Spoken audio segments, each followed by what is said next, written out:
દ્વારકાધીશ। તો આજે આપણે બનાવશું દાલ પકવાન। દાલ પકવાન બનાવવા માટે આપણે ચણાની દાળ લેવાની છે। ચણાની દાળને આપણે 3 થી 4 કલાક પલાળી રાખશું।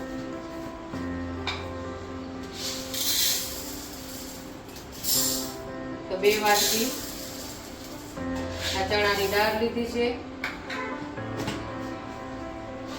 એને આપણે 3 થી 4 કલાક સુધી પલાળીને રાખી દેશું।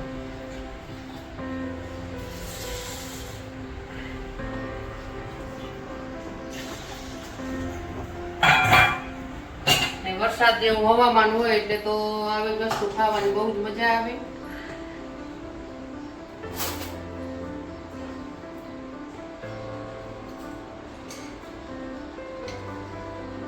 પછી આને ધોઈ અને આપણે કુકરમાં બાફી લેશું।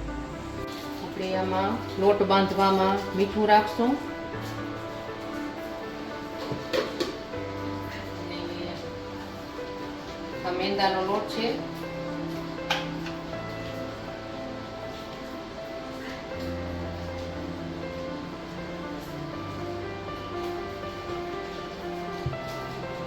અજમો છે,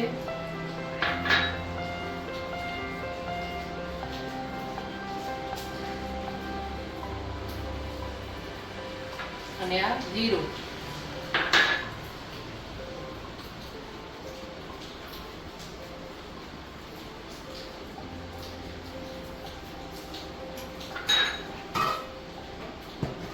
અને મોણ માટે તેલ રાખશું।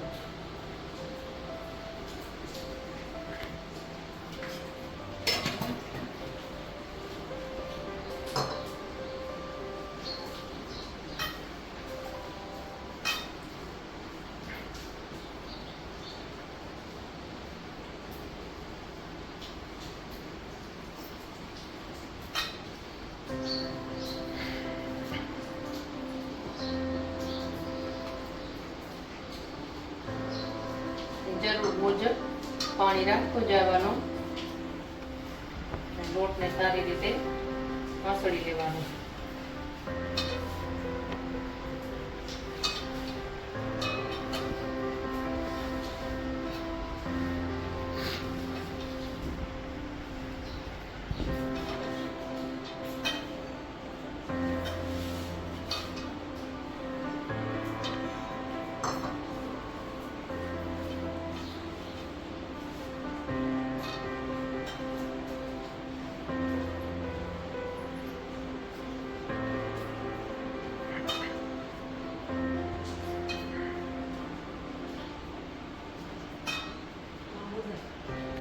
ચાલો, તો આપણે લોટ બંધાઈ ગયો છે અને હવે એને થોડીક વાર માટે કપડું ઢાંકી અને રાખી દેશું।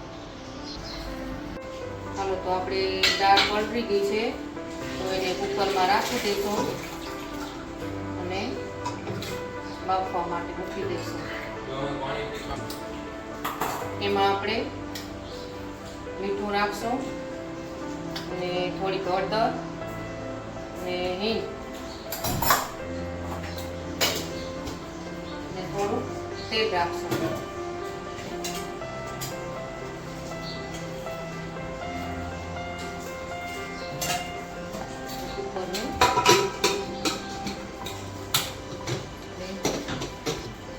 ગેસ ચાલુ કરી એ ઉપર મૂકી દઈશું।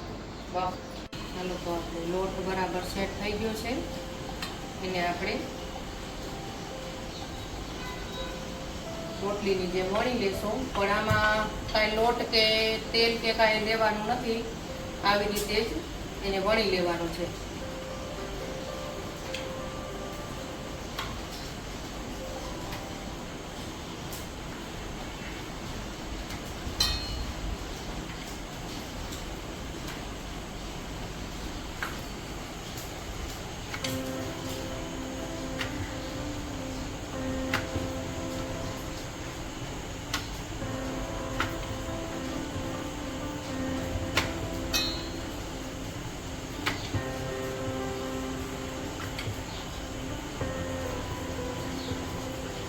હવે આપણે એને કાંટાથી આવી રીતે થોડા ખાંચા મારી દેશું કે ફૂલાય નહીં.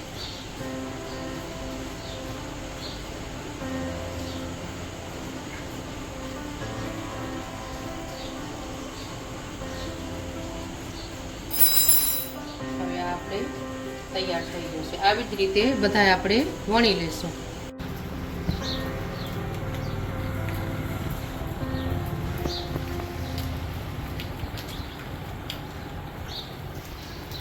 હાલો તો આપણે દાળ ચડી ગઈ છે, એને ગેસ બંધ કરી અને નીચે લઈ લેશું. અને પકવાન પણ આપણે બધાએ વણાઈ ગયા છે. હવે એને તેલ મૂકી અને તરવાની તૈયારી કરશું. અને આ બાજુ આપણે દાળ વઘારશું. ચાલો તો આપણે તેલ મૂકી દઈશું ગરમ કરવા.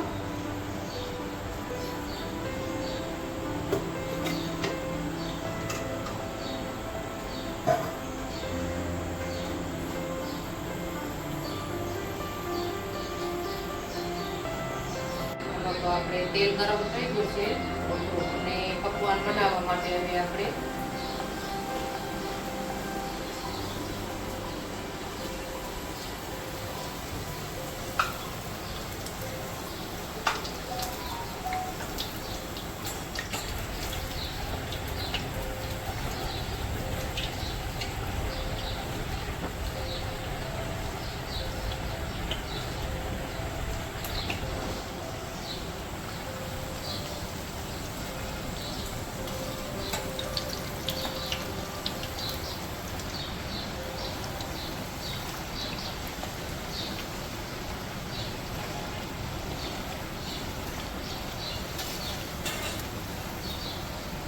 ને બે સાઈડથી પલટાવી અને સારી રીતે તરી લેવાના છે કે જેથી કરીને કાચા પણ ન રહે અને સારી રીતે શેકાઈ જાય.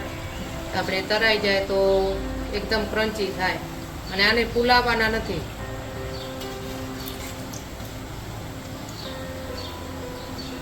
હવે આપણા પકવાન બનીને એકદમ મસ્ત તૈયાર થઈ ગયું છે. અને આપણે લઈ લઈશું સાઈડમાં.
તૈયાર થઈ ગયું છે.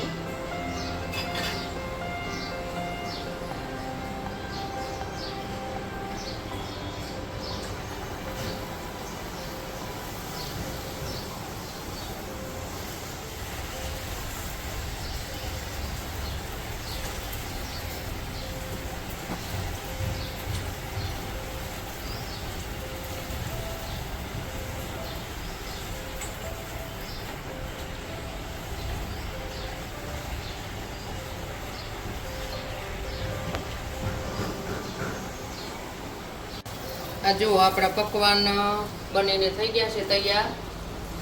અને હવે આપણે આ થઈ જાય એટલે પછી આપણે દાળ વઘારશું.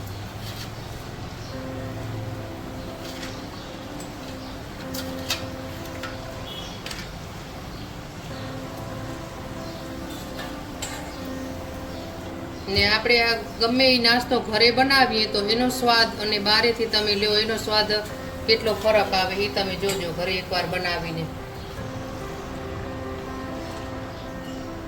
હવે આપણે ગેસ બંધ કરી રાખશું અને આને આમાં લઈ લઈશું. સરસ રીતે એકદમ મસ્ત બફાઈ ગઈ છે. હવે એનો આપણે વઘાર કરશું. ગેસ ચાલુ કરી અને હવે આપણે દાળનો વઘાર કરવા મૂકી દઈશું.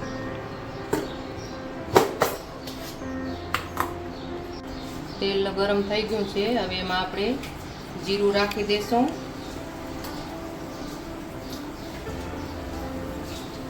હિંગ રાખશું,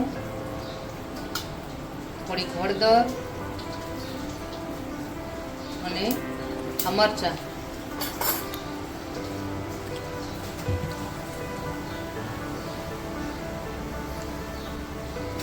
હવે ગેસ બંધ કરી અને આપણે આમાં દાળ રાખી અને તડકો દઈ દીધો. જો આપણે એકદમ મસ્ત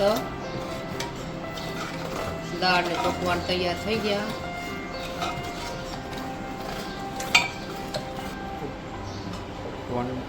હવે આપણે તરવા માટે મરચાં રાખી દઈશું.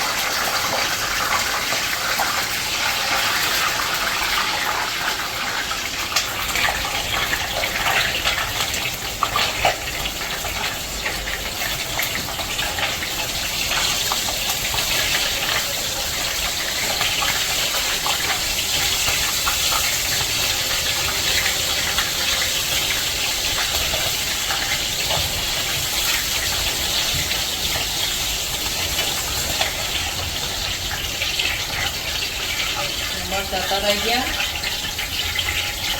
અને આપણે ડીશમાં લઈ લઈશું.